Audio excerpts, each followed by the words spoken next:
Bienvenida o bienvenido a esta inmersión profunda. Hoy vamos a un momento clave de la historia. Las 95 tesis de Martín Lutero.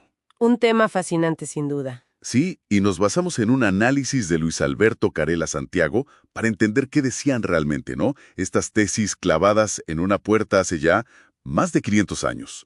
¿Y por qué siguen, generando conversación? Increíble cómo resuenan todavía. Totalmente. Todo empezó, recordemos, el 31 de octubre de 1517. Lutero, este monje agustino, buscaba un debate académico sobre las indulgencias. Ajá, esos documentos que supuestamente reducían el castigo por los pecados. Exacto. Pero la cosa se fue de las manos y terminó iniciando la Reforma Protestante. Así fue. Y fíjate, aunque son 95 tesis, que suena a mucho, Sí, un montón. el análisis las agrupa muy bien en ideas centrales que capturan la esencia de su desafío. No era solo una cosita, era toda una visión. A ver, desempaquemos eso. ¿Cuál fue el punto de partida? Las primeras tesis, ¿qué decían? Arrancó con algo fundamental, el arrepentimiento genuino. En las tesis 1 a 4, más o menos. Insistió en que Jesús llamó a una vida de arrepentimiento, o sea, constante. No un acto puntual. No, una transformación interior, profunda. No solo cumplir con actos externos o, digamos, penitencias aisladas. Entiende. Y de ahí, claro, saltó al tema más polémico, las indulgencias. Directo al grano, ¿sí? O sea que, entiendo, no negó el perdón de Dios, sino la forma en que la Iglesia lo manejaba. Precisamente. Lutero argumentó, y con mucha fuerza, que las indulgencias no podían perdonar la culpa del pecado, ni tampoco anular el castigo divino. Entonces, ¿quién perdone? Solo Dios. El Papa o los sacerdotes, decía Lutero, solo podían declarar ese perdón. Confirmar que Dios ya había perdonado, pero no venderlo ni administrarlo como si fuera un trámite. Claro. Y si las indulgencias no tenían ese poder que se les daba, ¿qué pasaba con la autoridad del Papa? Tocaste el nervio central. Ahí en las tesis siguientes cuestionó directamente el poder del Papa, sobre todo en relación al purgatorio. Ese estado intermedio, ¿no? Donde se creía que las almas se purificaban. Justo, Lutero dijo, la autoridad del Papa no va más allá de lo que Cristo estableció, y hasta lanzó esa pregunta que debió ser muy incómoda. ¿Cuál? Si el Papa tenía tanto poder sobre el purgatorio, ¿por qué no lo vaciaba por amor, por caridad cristiana? En lugar de hacerlo, por dinero. Qué directo. Y esa conexión entre poder y dinero es, potente. El análisis también habla del abuso económico y espiritual. ¿Cómo se veía eso según Lutero? Lutero denunció que se explotaba la fe de la gente, especialmente la de los más pobres. ¿Para qué? Para financiar proyectos enormes. El caso más famoso, la Basílica de San Pedro en Roma. Se hablaba más de cómo recaudar fondos que del Evangelio mismo. Una crítica fuerte a esa inversión de prioridades, ¿no? El dinero por encima del mensaje. Entiendo. Entonces, si la riqueza material y el poder no eran lo central, ¿qué era para Lutero la verdadera riqueza de la Iglesia?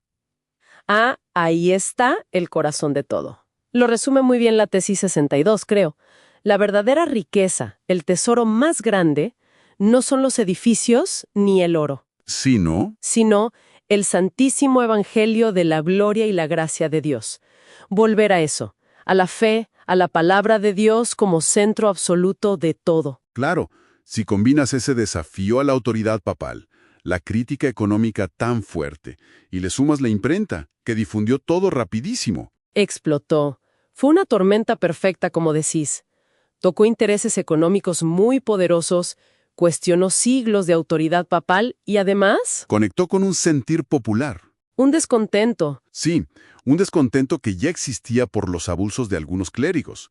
Y la imprenta hizo que esas ideas viajaran mucho más allá de Wittenberg, y no solo en latín. Impresionante el impacto. Ahora, saltando a nuestro tiempo, el análisis de Carela Santiago sugiere algo interesante. Dice que, aunque las indulgencias como las de antes ya no existen, ciertas dinámicas o ecos podrían persistir hoy. ¿Cómo se vería eso? Es un paralelo interesante el que traza, sí. Menciona, por ejemplo, algo que llama la mercantilización de la fe. ¿A qué se refiere? Pues cuando a veces se ve que se prometen bendiciones o prosperidad económica, casi como una transacción directa, a cambio de donaciones, de pactos. Ah, ya veo. ¿No recuerda un poco esa lógica de comprar o negociar la gracia divina que Lutero tanto combatió? Se opone un poco a la idea bíblica central de que la salvación es por gracia, mediante la fe, no por obras que podamos pagar. Entiendo el punto. ¿Y qué hay del poder? ¿También ve ecos ahí? También señala el riesgo del poder desmedido en algunos líderes religiosos. Lutero insistía mucho en Cristo como el único mediador entre Dios y los hombres. Ajá. Hoy, esa tensión puede surgir si algunos líderes exigen una obediencia casi ciega, ¿no? Que opaque la relación personal y directa con Dios, poniéndose ellos en un lugar central que, según esa teología, no les corresponde. ¿Y la cuestión económica que mencionabas antes? Sí, también la toca. La explotación económica bajo un manto espiritual. Cuando ves ministerios con mucha ostentación, lujo, mientras su gente, su comunidad, quizás tiene necesidades básicas. Choca bastante. Choca fuerte con esa tesis 62 de Lutero. La verdadera riqueza es el evangelio, no el oro ni las apariencias. ¿Algún otro eco? Sí, uno último, el arrepentimiento superficial. Lutero pedía una transformación de vida real, profunda.